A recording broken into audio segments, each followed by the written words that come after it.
में से अड़सा लेहनी हम हो तो के दिलवा में से अड़सा लेहनी हमसे पत्थरिया गुर्दा नाराज हो गई।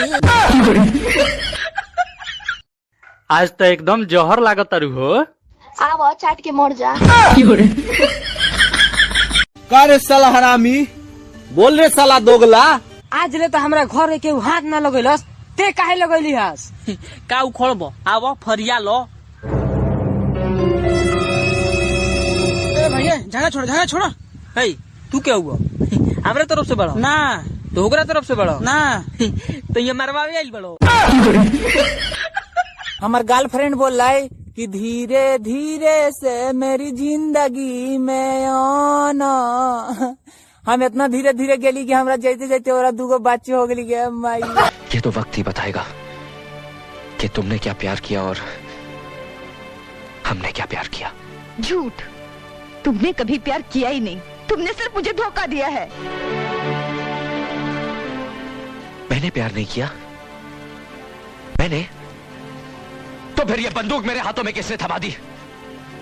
मेरे ही प्यार ने इतनी नफरत मेरे अंदर किसने भर दी? मेरे ही प्यार ने वतन, मुल्क, देश, बाबूजी, घर, मां, क्या नहीं खोया मैंने अपने इस प्यार की खातिर। इस प्यार ने तो मेरी सारी जिंदगी बदल कर रख दी।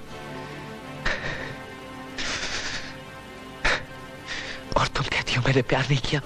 जब दिल ही टूट गया जी कर क्या करेंगे। का भाई काहे रोताड़ा? का बताई मैडम जी, हम बहुत मजबूरी में बानी। हम जाना तनी के जन्म में रहुआ हमारा किस्मत में नहीं, लेकिन अगला जन्म में रहुआ नाम के रेखा अपना हाथ में घिंचवा के आए। और एगो इम्पोर्टेंट बात, रहुआ बहुत सुंदर बनी। हमरो से सुंदर लड़का रहुआ मिल जाए, एगो अच्छा लड़का देख के बियाह कर ले। और त्रिभुवना ठीक नहीं खेरवा खाती, वो भैंसा लोटबा। का भाई काहे दुखी होता नहीं मैडम जी? हमके पता बा कि रहुआ हमरा से प्यार करे लगल बानी। अरे ना ना, ऐसन बात नहीं खे। तो जे भी बाड़ा, जैसन भी बाड़ा, ना जाने का है तोरा साथे बात करे में हमरा बहुत अच्छा लागत रहे। पर अब तो तोहर शादी हो जाई तो तू अब तो हमरा मिले ना आई बा, बस यही से। ऐसे कैसे न मिले?